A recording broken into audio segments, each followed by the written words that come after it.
Arestado ang dalawang menor de edad matapos tangayin ang isang motorsiklo sa parking area sa Trinoma, Quezon City. Pagtangay ng mga sospek sa motorsiklo nakuna ng CCTV.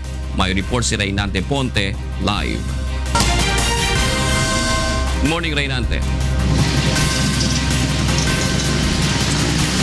June, nasa kustodiya na nga ng Quezon City Police District Station 2, Masambong ang dalawang lalaki na pawang mga minor de edad matapos tangayin ng isang motorsiklo sa open parking area ng Trinoma sa Quezon City.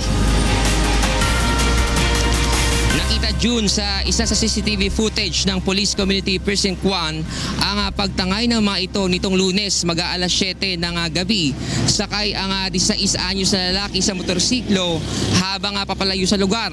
Habang ang 15 anyos naman ay tumatakbo sa unahan habang sila ay tumatakas. Agad nagreklamo sa pulis ang biktima na si Molly de la Cruz na nawala ang kanyang motorsiklo.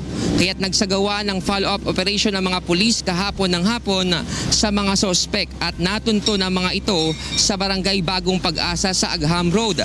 Dito na naaktuhan ng mga operatiba na binebenta ng mga sospek ang motorsiklo ng biktima. Nagpasalamat naman June sa mga otoridad ang biktima na ma-recover ang kanyang motorsiklo. Dahil minor de edad ang mga sospek, hindi sila ikinulong kundi ito-turn over sila sa kustodiya ng DSWD.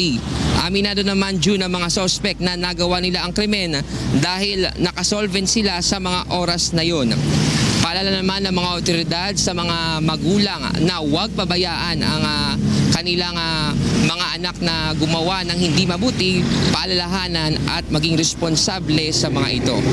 Yan ang police report. Balik sa iyo, June. Maraming salamat, Reynante Ponte.